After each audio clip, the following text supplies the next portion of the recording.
Here's what happened this week at City Council.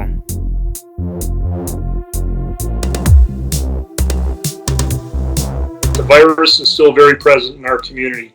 In fact, this week we probably had the highest number of COVID-19 positive cases that we've had since the onset of this disease. And it's likely that until there's an available vaccine, we'll have to coexist with the virus. So it's really important to wear face coverings, practice good social distancing, practice hygiene, and do that to prevent the spread of this dangerous disease. This was discussion and action that we authorized the city manager to enter into an agreement with the El Paso Community Foundation so that we can deploy the Community Assistance Fund to address gap assistance in our community. This is important because the Community Assistance Fund supports vulnerable populations, those most vulnerable during the pandemic.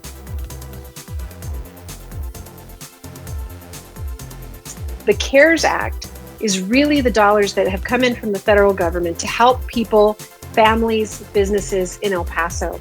And so the presentation was really about community and economic response and recovery programs focused on helping those folks in most need in our community using CARES dollars. City Council unanimously approved and authorized staff to move forward with contract agreements with social service providers and nonprofits in our community to deploy that assistance. What this means to the community is that you'll be able to pick up right where you left off before with the buses that serviced your area. We will be collecting our fees again. For the last 3 months, the routes have been free. We're also requiring all of our drivers to wear masks. We're asking that all riders wear their masks as well. So between the every other seating, which will continue, the social distancing, and then the protective barriers and the masks, and then the continuous cleaning, we're ensuring the safety of everybody that's involved. We continuously hear from our community that public safety is very important for us. We want to ensure that we just don't focus on the fact that we have been one of the safest cities in the country for many years, but are focusing on how we can continue to be even better. It's really important that with all the investments that we're making in public safety, that we're delivering the types of services that our community expect and can continue to expect from their investment in public safety in our department. The significant downtown investment that you're continuing to see. We've got over $329 million in private investment, more than 440 residential units that have been opened, are under construction. Definitely are seeing, significant momentum with our hotels that have just recently been opened, like the Plaza Hotel. It's a testament to our city's continued support to historic restoration.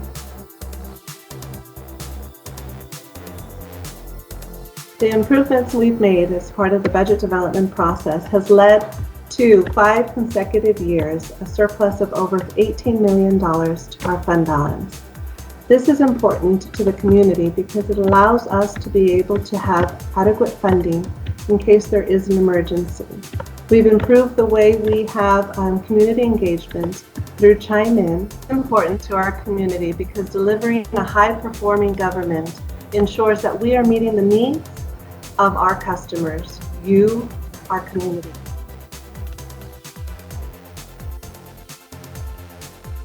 The item 24.1 was the results of the external audit for fiscal year 2019. One thing to highlight is that maintaining a status of no audit findings is not only the hard work of Office of the Comptroller, but also the cooperation of all city departments that follow our rules and procedures and maintain good internal controls. This is important to the community because it shows the city's sound management of public funds. Item 24.2 was a presentation of the actuarial audit results. There was a discussion and action to accept the actuarial audit reports for El Paso City Employees Pension Fund and the El Paso Firemen and Policemen Pension Fund.